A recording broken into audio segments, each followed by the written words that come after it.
Good morning शांति, good morning. ज्ञान घर YouTube channel में आपका स्वागत है। मैं लेकर के आया हूँ बिहार एसएससी का साइंस सामान्य विज्ञान का सेट। आज सेट जो है आपका 17वां सेट है। लगातार आपको ज्ञान घर यूट्यूब चैनल से सेट प्रैक्टिस जा रहा है और उम्मीद करते हैं कि आप प्रैक्टिस कर भी रहे होंगे और अच्छा लग रहा होगा तो थोड़ी अप्रिसिएट भी करें, थोड़ी तारीफ भी करें, थोड़ी प्रशंसा भी करें। हाँ, लेकिन ये ज़रूर याद रखें, सही प्रशंसा व्यक्ति को हौसला देती है। सही प्रशंसा व्यक्ति को हौसला देती है और अधिक प्रशंसा व्यक्ति को लापरवाह बना देती है। तो याद रखिए, अधिक प्रशंसा भी नहीं कर दीजिए। अधिक तारीफ करने से व्यक्ति क्या हो जाते हैं, लापरवाह हो जाते हैं। सही प्रशंसा यानी सही माने में कि इतनी प्रशंसा इतनी तारीफ होनी चाहिए, तो वो व्यक्ति को क्या करती है, सही प्रशंसा व्यक्ति को हौसला बढ़ाती है और अधिक प्रशंसा व्यक्ति को लापरवाह बना देती है। ये याद रखिएगा। तो अच्छा लगे तो थोड़ी अप्रिशिएट करिएगा, लाइक करिएगा। अच्छा नहीं लगे तो डिसलाइक करिएगा। डिसलाइक जब आप करिएगा तो मुझे अच्छा लगेगा। क्यों अच्छा लगेगा? क्योंकि देखिए, जब आप डिसलाइक करेंगे तो हमें उस डिसलाइक के होने के कारण को तलाशने में लग जाऊंगा और जब उस कमी को दूर कर लूँगा, पकड़ लूँगा, तो हमारा जो मजबूत जो है ना, जो कमज़ोर कड़ी है वो हमारा मजबूत बन जाएगा।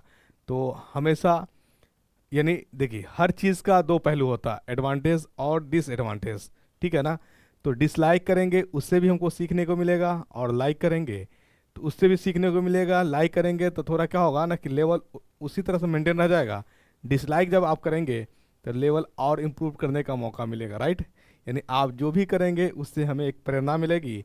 और हाँ, हमेशा याद रखिए, सही प्रशंसा व्यक्ति को हौसला बढ़ाती है और अधिक प्रशंसा व्यक्ति को लापरवाह बना देती है। आइए हम लोग सेट प्रैक्टिस के रूप में करें, यानी सामान्य विज्ञान के रूप में आपके पास सेट जो है 30 सेट लगातार वे में जा रहा है आपके पास। ठीक है, चलिए 30 सेट के रूप में साइंस सामान्य विज्ञान का जा रहा है। लगातार आप ज्ञान घर से बने रहें। आ- आप भी, आप तो जुड़े हुए हैं ही, अपने दोस्तों को भी जोड़े। बिहार एसएससी का सामान्य विज्ञान का तहल्का सेट आपके पास जा रहा है। ये भूलने वाली बात नहीं है। बहुत अच्छा स्कोर करके आएंगे, 25 से 25 कर करके आएंगे। देखिए, प्रश्न जो है साइंस का हल करने से पहले सबसे पहले साइंस की लैंग्वेज को, यानी कह क्या रहा प्रश्न, उसको समझने का प्रयास करेंगे। प्रश्न क्या कह रहा है? प्रश्न आपका कह रहा है, बोविडी ओविस डैश का वैज्ञानिक नाम है। तो वैज्ञानिक नाम आपको याद रखना होगा। देखिए, ओविस जो है ये भेड़ का वैज्ञानिक नाम है। किसका है? ओविस लगा हुआ है, इसका भेड़ का वैज्ञानिक नाम है। ठीक है, चलिए याद रखिएगा, भेड़ का वैज्ञानिक नाम क्या है? बोविडी ओविस, ये भेड़ का वैज्ञानिक नाम है। अब अगर आपसे पूछ दे कि बकरी का वैज्ञानिक नाम क्या है, तो बकरी का वैज्ञानिक नाम क्या बताइएगा? बकरी का वैज्ञानिक नाम जो है कापरा एगेरिकस करके है। कैपरा लिखिए, कैपरा एगे गिरिकस करके ये है किसका? बकरी का वैज्ञानिक नाम है। ठीक, अगर यही से आपसे पूछ दे, किसका पूछ दे, गाय का जो है बायोलॉजिकल नेम क्या है, तो गाय का जो बायोलॉजिकल नेम है बॉस टॉरस करके नाम है, बॉस टॉरस। ठीक, भैंस की बायोलॉजिकल नेम की बात करें तो भैंस का बायोलॉजिकल नेम जो है बेबिस, बेबिस करके है। भैंस का बायोलॉजिकल नेम क्या है? बेबिस बेबुलस करके नाम है, बेबिस बेबुलस नाम है भैंस का बायोलॉजिकल नेम, बेबिस बेबुलस। ठीक है ना? चलिए, और भेड़ का जो बायोलॉजिकल नेम है ओविडी ओविस करके, यानी वो भेड़ का जो वैज्ञानिक नाम है क्या है? बोविडी ओविस करके ये जो है आपका वैज्ञानिक नाम है भेड़ का। बकरी का कैपरा एगेरिकस। ठीक है, गाय का बोस टॉरस करके नाम है, भैंस का बेबियस बेबुलस करके ये वैज्ञानिक नाम है। ये आप याद रखिएगा। एक आध क्वेश्चन आ जाता है किसी एग्जाम में, तो उतना बार मैंने अगर याद नहीं भी है तो घबराना नहीं है। लेकिन मैं इसके सामने जो है लिख दिया हूँ चारों प्रश्न में, जो बकरी का, गाय का, भैंस का, भेड़ का वैज्ञानिक नाम क्या होगा, इसको मैंने लिखने का प्रयास किया हूँ। ठीक है, चलिए आइए अगला प्रश्न में आते हैं हम लोग।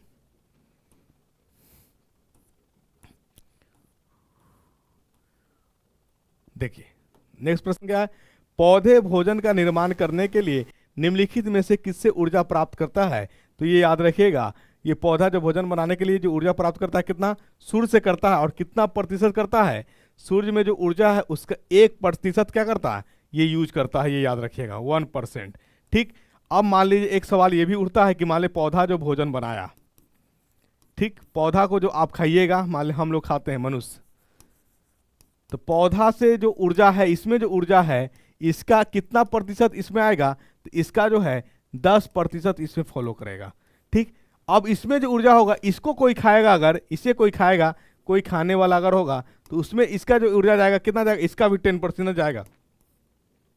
यानी प्रोड्यूसर से कंज्यूमर तक जो ऊर्जा जाता है ओनली 10% जाता है, और सूर्य से जो ऊर्जा पौधे एब्जॉर्ब करते हैं वो कितना प्रतिशत? 1%, ये याद रखिएगा। और पत्ती में एक पार्ट्स होता है ग्रेना, पत्ती में एक पार्ट्स होता है ग्रेना, वहाँ सूर्य की प्रकाश को क्या किया जाता है? स्टोर किया जाता है। और जब प्रकाश संश्लेषण होती है तो प्रकाश ऊर्जा केमिकल ऊर्जा में कन्वर्ट हो जाती है। प्रकाश ऊर्जा किस में कन्वर्ट होती है? रासायनिक ऊर्जा में, ये याद रखिएगा, रासायनिक ऊर्जा में कन्वर्ट कर जाती है, ये याद रखिएगा। ठीक है, मुख्य बातें। आइए अगला प्रश्न में आते हैं हम लोग। कितना प्रतिशत सूर्य से प्रकाश से जो ऊर्जा के रूप में पौधे ऑब्जर्व करते हैं? 1%। और वहीं बात करेंगे कि पौधे से प्लांट्स में कितना प्रतिशत आता है, तो याद रखिएगा कितना? 10%। यानी कोई भी कंज्यूमर से प्रोड्यूसर में जो जाएगा, सॉरी, प्रोड्यूसर से कंज्यूमर में 10% एनर्जी फ्लो करता है। और 1% एनर्जी का कंसेप्ट किसने दिया है और 10% एनर्जी का कंसेप्ट किसने दिया है, ये मैं कई बार आपको बता चुका हूं, और ये कमेंट करके मुझे जरूर बताइएगा इसका आंसर। ठीक है, चलिए। पौधे का शिथिलन, शिथिल मतलब विटलिंग, मुड़ना होने की वजह है किससे होती है? तो देखिए, पौधे सिकुड़न यानी मुड़ इस वजह से जाता है कि उसमें जो पत्ती है, सॉरी, पत्ती में जो पानी उपस्थित है वो पानी एब्जॉर्ब, देखिए एक होता है उत्सर्जन, ट्रांसपिरेशन, वाष्पोत्सर्जन जिसको कहते हैं आप, ट्रांसपिरेशन, वाष्पोत्सर्जन, वाष्पोत्सर्जन, और एक होता है एब्जॉर्प्शन, श्वसन, एब्जॉर्प्शन। ठीक, चलिए, ये रेट जितना ज्यादा एब्जॉर्प्शन होगा उतना ही ज्यादा अगर ट्रांसपिरेशन होगा तो ये पत्ते सिकुड़ेगा नहीं। वजह क्या हो जाती है कि एब्जॉर्प्शन जो होता है, एब्जॉर्प्शन सोखने की टेंडेंसी, जो पानी को सोखने की टेंडेंसी होती है जड़ द्वारा, वो कम होता है और ये लॉस होने लगता है पानी। अरे ट्रांसपिरेशन क्या होता है? ज्यादा होने लगता है, वाष्पोत्सर्जन ज्यादा होने लगता है। इस केस में पत्ती क्या हो जाते हैं? सिकुड़ जाते हैं, मुड़ जाते हैं, ये याद रखिएगा। एक क्वेश्चन आपसे प्रश्न ये भी बन सकता, पूछा जा सकता है कि जब पत्ते मुड़ रहे मतलब वाष्पोत्सर्जन, ट्रांसपिरेशन ज्यादा हो रहा है, तो मान लो ऑब्जॉर्प्शन क्या हो रहा है, अब वहां पे श्वसन जो हो रहा है वो कम हो रहा है कि ज्यादा हो रहा है? तो याद रखिएगा कि कम हो रहा है। एब्जॉर्प्शन कम हो रहा है, ट्रांसपिरेशन ज्यादा होगा, तभी जाकर के पत्ती क्या हो जाएंगे? टिल्टेड हो जाएंगे, मुड़ जाएंगे। ठीक, चलिए, तो वाष्पोत्सर्जन इसका जो आंसर हो जाएगा वाष्पोत्सर्जन। ठीक है, यानी 3 का B number is the correct answer. आइए अगला प्रश्न पे हम लोग आते हैं। देखिए, मानव मूत्र का पीला रंग डैश की वजह से होता है। तो मानव मूत्र का पीला रंग जो है यूरोक्रोम की वजह से होता है, यूरोक्रोम की वजह से होता है ये पीला रंग, ये याद रखिएगा। और इसकी लेवल अगर ज़्यादा बढ़ जाए तो वही यूरिन स्मेल करने लगता है। क्या करने लगता है? ये यूरिन स्मेल करने लगता है। और किडनी अगर फंक्शनिंग में है, किडनी अगर फंक्शनिंग में है तो कैरोटीन का लेवल जो मेंटेन रखता है, कैरोटीन का लेवल क्या करता है? ये मेंटेन करके रखता है। जब किडनी फंक्शनिंग में अच्छा रहता है हेल्दी व्यक्ति के लिए, अगर इसी में कैरोटीन का लेवल बढ़ जाता है तो किडनी का थोड़ा लोड आने लगता है। क्या आने लगता है? यानी वृक्क का क्या होता है? लोड आने लगता है, जिसमें दिक्कत आने लगती है, दिक्कत की समस्या यानी दिक्कत के सामना करना पड़ता है। राइट, चलिए, तो ये याद रखिएगा। एक समस्या यहाँ पे कि किडनी से संबंधित अगर बात करें तो किडनी का इकाई जो यूनिट है वो है आपका नेफ्रॉन। किडनी का यूनिट कौन है? क्या है? नेफ्रॉन है, ये याद रखिएगा। ठीक, और इसमें जो कोशिका पाई जाती है उस कोशिका का नाम है नेफ्रो। क्या नाम है? नेफ्रॉन। और किडनी के बारे में अध्ययन करना नेफ्रो विज्ञान कहलाता है। क्या कहलाता है? नेफ्रो विज्ञान कहलाता है।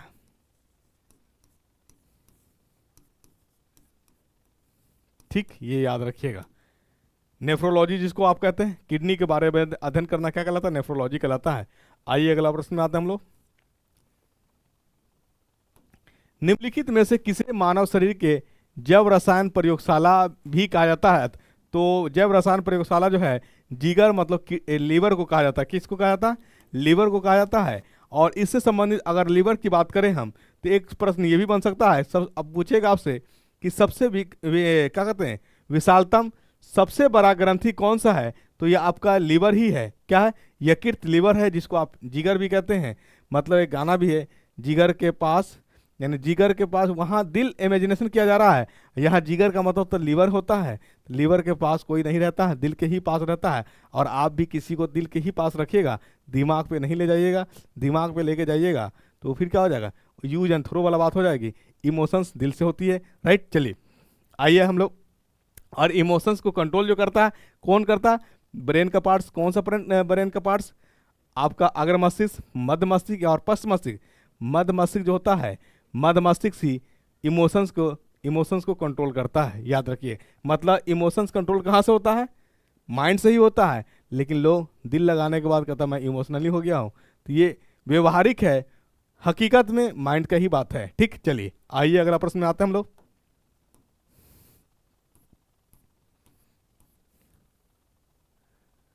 मस्तिष्क का कौन सा हिस्सा सोचने, बुद्धिमानी, याददाश्त और सीखने की क्षमता जैसी क्रियाओं को प्रेरित करता है? तो ये याद रखिएगा, अग्र मस्तिष्क का सेरेब्रम भाग है।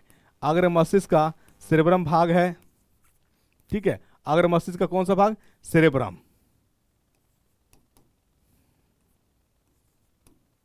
अग्र मस्तिष्क का सेरेब्रम भाग है, सेरेब्रम भाग है, ठीक है। ये आपका थिंकिंग हो गया, सोचना, और लर्निंग, क्या बोलेंगे, इंटेलिजेंसी, यानी इसको इंटेलिजेंसी सिस्टम भी कहा जाता है। और मानव मस्तिष्क का सबसे बड़ा भाग अगर है तो फोर ब्रेन का सेरिब्रम ही है। और दूसरा जो भाग है सेरिबेलम है, जो पश्च मस्तिष्क मतलब हिंड ब्रेन का पार्ट्स है। ये याद रखिएगा, ठीक। चलिए ये याद रहे, यानी आपका जो प्रश्न है, मस्तिष्क का कौन सा हिस्सा सोचने, बुद्धिमानी, याददाश्त और सीखने की क्षमता जैसी क्रियाओं को प्रेरित करता है? तो ये आपका सेरेब्रम करता है। सेरेब्रम किसका भाग है? तो फोर ब्रेन का भाग है, अग्र मस्तिष्क का भाग है। और उसी में एक पार्ट्स आता है आपका डायंसिफ्लोन भी। और डायंसिफ्लोन में दो पार्ट्स होता था। क्या? डायंसिफ्लोन, एक ऊपर वाला जो पार्ट होता है डायंसिफ्लोन से जुड़ा हुआ था, उसको हम लोग थैलेमस कहते थे।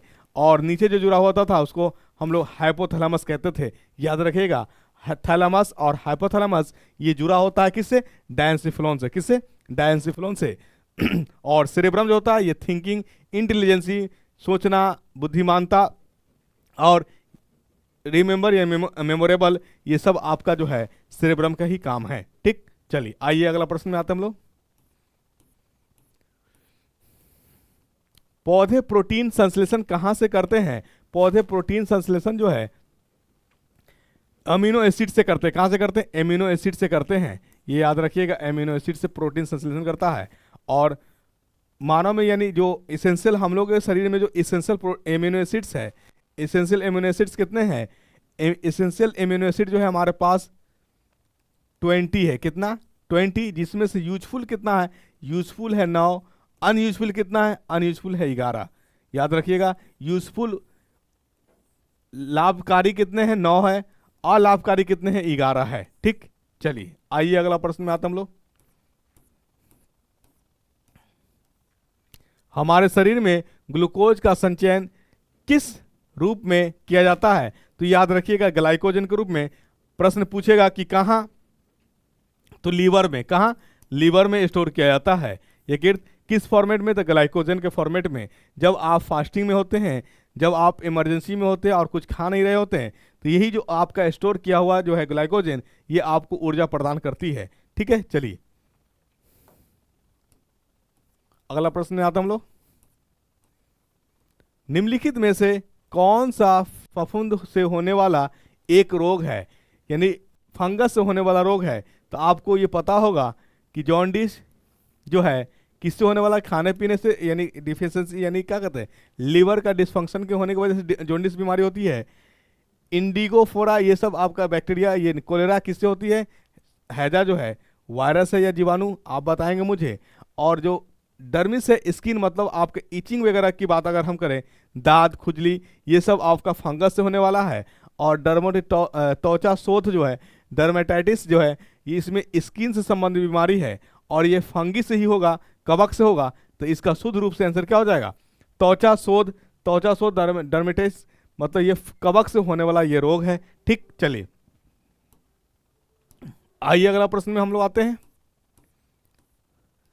निम्न में से कौन सा मानव मस्तिष्क का सबसे बड़ा हिस्सा है? और मैं अभी बताया कि हमारा जो मानव का मस्तिष्क है कितने भाग का है? मस्तिष्क जो है, मस्तिष्क 3 भाग का है। मस्तिष्क के कितने भाग होते हैं? ब्रेन का 3 भाग, 3 पार्ट्स होता है। कौन कौन? अग्र मस्तिष्क, मध्य मस्तिष्क और पश्च मस्तिष्क। ठीक, याद रखिएगा। इसके जो है 2 बेटा है, कौन कौन? सेरिबेलम और डायंसिफिलोन। मध्य मस्तिष्क का भी आपका जो है 2 है, जो जनरली इसको मध्य मस्तिष्क का पाठ पूछता नहीं है। ये पश्च मस्तिष्क में पूछेगा आपका, ये याद रखिएगा, पोन्स,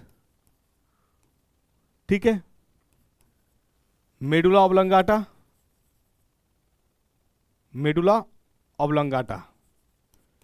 ठीक, ये जो है आपका पोन्स जो है, मेडुला ऑब्लंगाटा, मेडुला ऑब्लंगाटा जो है, जो भी आपका अनवांटेड कहते हैं हम लोग, इनवॉलंटरी ऑर्गन है, जो आपके अकॉर्डिंग नहीं होने वाला है, उसको कंट्रोल करता है। तो इससे आपका ये पता चल सकता है कि आपसे एक प्रश्न पूछेगा ये कि मस्तिष्क का कौन सा भाग है जो आपका इनवॉलंटरी ऑर्गन्स या अनैच्छिक क्रियाएं को क्या करता है? कंट्रोल करके रखता है, जो आपके विल में नहीं है, जो आपके अकॉर्डिंग नहीं होता है। तो याद रखिएगा आपका मेडुला ऑब्लंगाटा, ये आपका इनवॉलंटरी, यानी क्या कहते हैं उसको, एक होता है वॉलंटरी और एक होता है इनवॉलंटरी। मतलब जो आपके अकॉर्डिंग नहीं होगा उसको हम लोग इनवॉलंटरी कहेंगे, जो आपके अकॉर्डिंग होगा उसे हम लोग वॉलंटरी कहेंगे। इसका कंट्रोल करने वाला कौन है? मेडुला ऑब्लंगाटा है। और आपका जो आंसर है, कौन सा मानव मस्तिष्क का सबसे बड़ा भाग, हाँ, तो मैं इसी पे बात कर रहा था आपका कि अग्र मस्तिष्क जो है वो सबसे बड़ा है, और उसमें एक पार्ट से कौन कौन, यानी अग्र मस्तिष्क में सेरिबेलम और डायंसिफिलोन। तो सेरिबेलम ही आपका क्या है? सबसे बड़ा भाग है।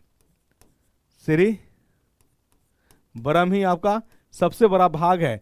और इसमें अगर हम बात करेंगे तीसरा पॉइंट, तो इसमें आएगा सेरिबेलम। कौन आएगा? सेरिबेलम। ये दूसरा मस्तिष्क का दूसरा सबसे बड़ा भाग है सेरिबेलम, यानी दूसरा, सेकेंड ऑर्डर में है सेरिबेलम, और फर्स्ट ऑर्डर में आपका है सेरेब्रम सबसे बड़ा। ठीक है, चलिए ये याद रखिएगा। तो आपसे आंसर क्या हो जाएगा? मानव सबसे बड़ा हिस्सा सेरेब्रम है। B number sorry, B number क्या हो जाएगा? इधर करेक्ट आंसर। आइए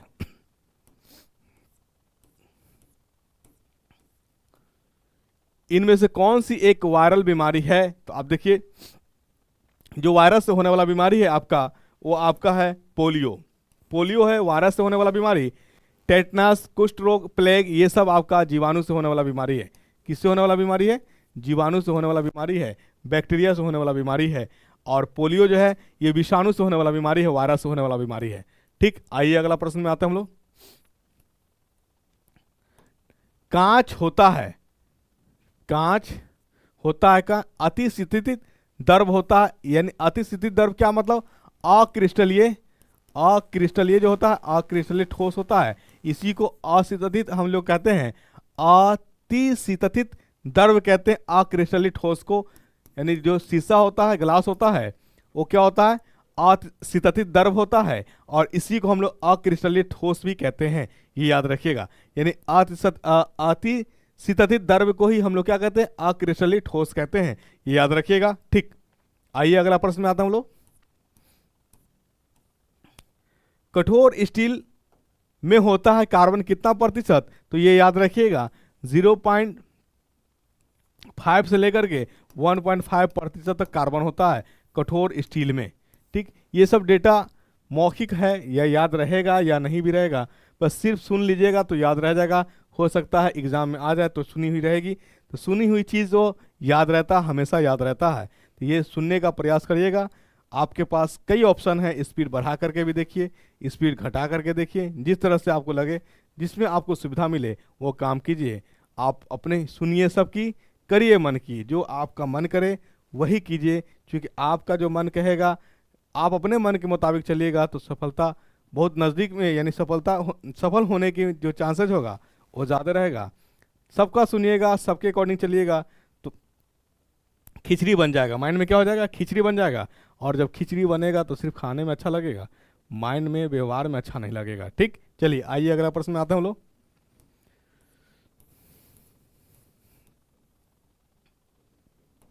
सीमेंट बनाने के लिए किसके मिश्रण को खूब तप्त किया जाता है? तो इसको किया जाता है चूना पत्थर और मृतिका। मृतिका क्या होता है? मृतिका को ही हम लोग क्या कहते हैं? सिलिका भी कहते हैं। और एग्जैक्ट मृतिका जो है इसको हम लोग सिलिका के रूप में भी जाना जा सकता है, सिलिका। या इसी को क्ले भी कहते हैं। क्या कहते हैं? क्ले। मृतिका को ही हम लोग क्या कहते हैं? क्ले भी कहते हैं। और चूना पत्थर, इसी यानी सीमेंट बनाने के लिए इसके मिश्रण को खूब तप्त किया जाता है ताकि वो हार्ड और सेटलमेंट हो जाए। जब जमने हो यानी आसानी से क्या हो जाए? हार्डनेस हो जाए, अटैचमेंट में आ जाए। ठीक है, चलिए आइए अगला प्रश्न में आता हम लोग। निम्नलिखित में से यानी निम्न में से किसका प्रयोग नोदक या रॉकेटों में ईंधन के रूप में किया जाता है? तो रॉकेट में ईंधन के रूप में जो प्रयोग किया जाता है वो द्रवित हाइड्रोजन और द्रवित ऑक्सीजन को किया जाता है। द्रवित हाइड्रोजन यानी द्रव हाइड्रोजन और द्रव ऑक्सीजन को प्रयोग किया जाता है किसमें? रॉकेट में, यानी रॉकेटों में ईंधन के रूप में जो प्रयोग किया जाता है लिक्विड हाइड्रोजन और लिक्विड ऑक्सीजन को। ठीक, चलिए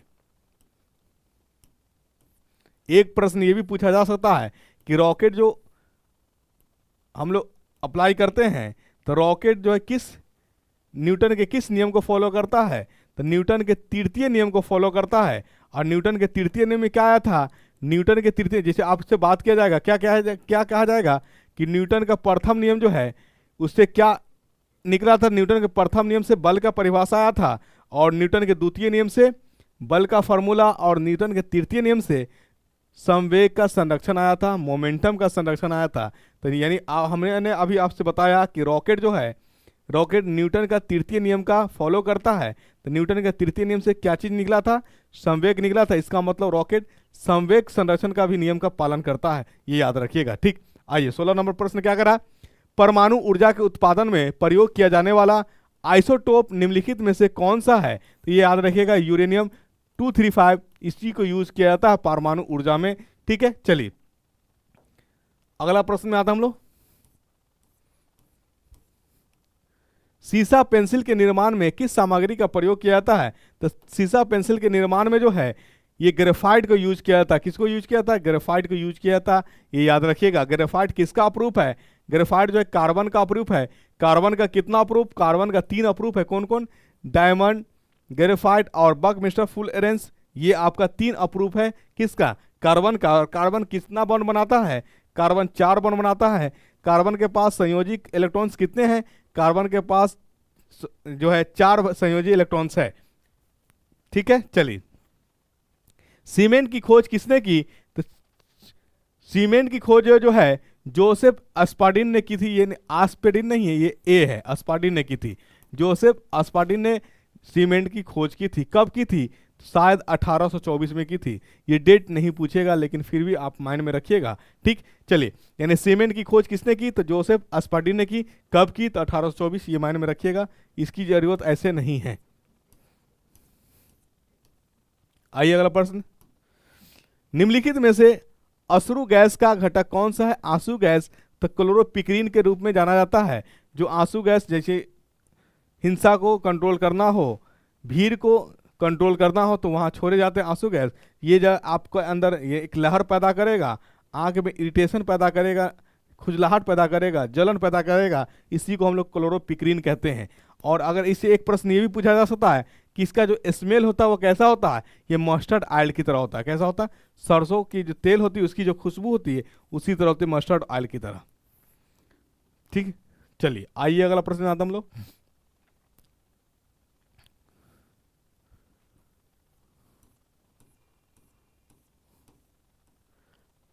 पदार्थ की चौथी अवस्था क्या होती है? पदार्थ की चौथी अवस्था को हम लोग प्लाज्मा कहते हैं। यानी आपके पास पदार्थ 5 प्रकार का है। कौन कौन है? ठोस, ठोस, द्रव, गैस और plasma, Bose Einstein condensate BEC. 5 अवस्था है, तो चौथा अवस्था आपका कौन हो गया? प्लाज्मा हो गया। तो ठीक है, इस प्लाज्मा क्या है? यानी गैस का आयनाइजीकरण यानी आयनीकरण, गैस का आयनीकरण ही को हम लोग प्लाज्मा कहते हैं। और गैस का ठोस रूप होगा वो बोस आइंस्टीन कंडेंसेट होगा। जिस तरह से कार्बन डाइऑक्साइड की बात करेंगे, गैस से क्या बनता है? ठोस ड्राई आइस बनता है। तो ये आपका बीईसी का एग्जाम्पल हो जाएगा। और ये क्लोरीन गैस जैसे आयनाइज हो गया। तो जो भी गैस आयनाइज होगा उसको हम लोग प्लाज्मा कहते हैं। क्या कहते हैं? प्लाज्मा कहते हैं। ये याद रखिएगा। ठीक, आइए अगला प्रश्न में आते हैं हम लोग। निम्नलिखित में से कौन सी पेट्रोलियम मोम है? तो ये पैराफिन मोम जो है ये पेट्रोलियम मोम है। कौन है? पैराफिन मोम को हम लोग पेट्रोलियम मोम के नाम से जानते हैं। यानी ये पेट्रोल से निकाला जाता है। ठीक है, वैक्स जो हो गया, पैराफिन जो हो गया, ये सब पेट्रोल से निकाले जाते हैं। राइट, आइए अगला प्रश्न आता है हम लोग। लोहे का शुद्धतम रूप कौन सा है? लोहे का शुद्धतम रूप ये आपका 13वां सेट जो है मैंने आपको जो दिया है, और 15वां सेट में भी इसकी चर्चा कर करके हैं। अगर आप लगातार सेट को प्रैक्टिस कर रहे हैं तो इसका आंसर मुझे कमेंट करके जरूर बताइएगा। 22 नंबर क्वेश्चन को मैं सर्किल करता हूं, और लोहे का शुद्धतम रूप कौन सा है इसका कमेंट करके मुझे आंसर बताइएगा। ठीक, आइए अगला प्रश्न आता हम लोग। दूरदृष्टि दोष को इनमें से किसका उपयोग किया जाता है? इन दूरदृष्टि दोष को दूर करने के लिए किसका उपयोग किया जा सकता है? यानी जो भी हमारा क्या कहते हैं, हाइपरमेट्रोपिया है, यानी जो कोई व्यक्ति है जो दूर की वस्तु को नहीं देख पा रहा है, नज़दीक की वस्तु को देख पा रहा है, तो उस तरह की जो हमारे पास जो प्रॉब्लम है उसको दूर करने के लिए क्या करेंगे? तो एक लेंस आता उत्तल लेंस, उत्तल लेंस का प्रयोग करेंगे। ठीक, उत्तल लेंस का क्या करेंगे? प्रयोग करेंगे दूर दृष्टि को दूर करने के लिए। वही प्रश्न उठ जाए क्या? निकट दृष्टि को दूर करने के लिए, निकट दृष्टि को दूर करने के लिए कौन सा लेंस का प्रयोग करेंगे? बोलिए। तो निकट दृष्टि दोष को दूर करने के लिए अवतल लेंस का प्रयोग करेंगे। अवतल लेंस का कुछ इस तरह से है, अवतल लेंस, और एक है उत्तल लेंस। उत्तल लेंस किसका? दूरदृष्टि के लिए, और निकट दृष्टि के लिए किसका? अवतल लेंस। ठीक, चलिए आइए इसका यानी उत्तल लेंस कुछ ऐसे बनता है। एक प्रश्न आपका इससे भी बन सकता है। क्या बनेगा? आपसे ये पूछेगा कि वह लेंस कौन सा लेंस होगा जो बीच वाला सेंटर पे यानी केंद्र के पास क्या होगा? पतला होगा, बट परिधि के पास ऊपर जो होगा परिधि के पास मोटा होगा। तो ये आपका अवतल लेंस होगा। प्रश्न समझे आप? प्रश्न ऐसे पूछेगा आपसे, उस लेंस का नाम बताइए जो लेंस केंद्र के पास पतली है और परिधि के पास मोटी है। परिधि मतलब ऊपर, ये आपका ये मोटी है और सेंटर के पास क्या है? पतली है। तो ये है अवतल। और आपसे एक प्रश्न ये भी पूछेगा, उस लेंस का नाम बताइए जो परिधि के पास पतली है और केंद्र के पास क्या है? मोटी है। तो इसको हम लोग उत्तल कहते हैं। यानी प्रश्न के भी क्या कहते हैं, पूछने का तरीका अलग अलग होता है, क्वेश्चन वही रहता है। देखिए कंसेप्ट यही है, क्वेश्चन का दायरा यही है, लेकिन उसी में लैंग्वेज को क्या कर देता है? ट्विस्ट कर दिया जाता है। और बच्चों को लगता है, यानी साथियों मेरे मित्रों को लगता है कि प्रश्न बहुत हार्ड आ गया है। प्रश्न थोड़ी आती है, लेकिन लॉजिकली अगर आपकी आधारभूत समझ बेहतर हो तो ये प्रश्न हार्ड थोड़ी हो जाती, जटिल, लेकिन बनाया जा सकता है। ऐसा नहीं कि बस अगर हम मेरे सबसे बड़ी बात है क्या कि क्वेश्चन को हमें समझ में आनी चाहिए कि क्वेश्चन हमसे क्या कह रहा है, क्वेश्चन हमसे क्या पूछना चाह रही है। ठीक, चलिए तो आप समझ में आ गए आपको कि निकट दृष्टि होगा तो उसमें कौन सा लेंस लगेगा? अवतल। दूर दृष्टि होगा तो उसमें कौन सा लगेगा? उत्तल। एक ट्रिक याद रखिएगा, अनिल उदय। अनिल उदय क्या हो गया? उदय मत अनिल मतलब अ फॉर अवतल, नी फॉर निकट। यानी अवतल लेंस का प्रयोग होगा कब? जब निकट प्रॉब्लम होगा। निकट की वस्तु क्या होगी? निकट की वस्तु नहीं देख पाए और दूर की वस्तु देखे, उसे हम लोग निकट दृष्टि कहते हैं। और दूर की वस्तु देखे और निकट की वस्तु नहीं देख पाए, उसे हम लोग क्या कहते हैं? बोलिए। दूरदृष्टि दोष। दूरदृष्टि के लिए कौन सा लेंस हम प्रयोग करेंगे? उत्तल। और निकट वाले के लिए कौन सा? अवतल। ये याद रखिएगा। और जो मैंने बता दिया, परिधि पे मोटा और सेंटर पे पतला, ये अवतल। परिधि पे पतला, सेंटर पे मोटा, ये उत्तल। ये याद रखिएगा। ठीक, आइए अगला प्रश्न यहाँ हम लोग। आइजैक न्यूटन द्वारा गति के कितने नियम प्रतिपादित किए गए थे? तो गति के 3 नियम प्रतिपादित किए गए थे। कितने नियम? 3 नियम। कौन कौन? प्रथम नियम से जो आया, प्रथम नियम को ही हम लोग लॉ ऑफ इनर्शिया भी कहते हैं। द्वितीय नियम, इससे बल की परिभाषा, प्रथम नियम से बल की परिभाषा आया था, ये याद रखिएगा।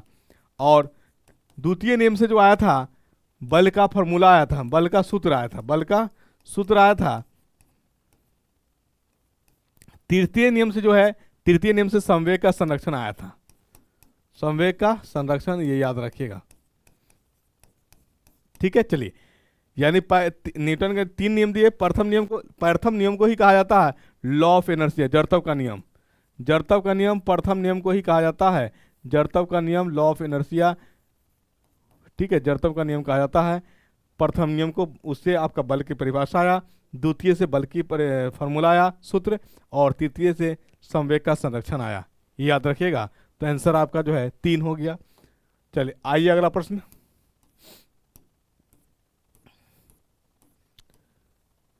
निम्न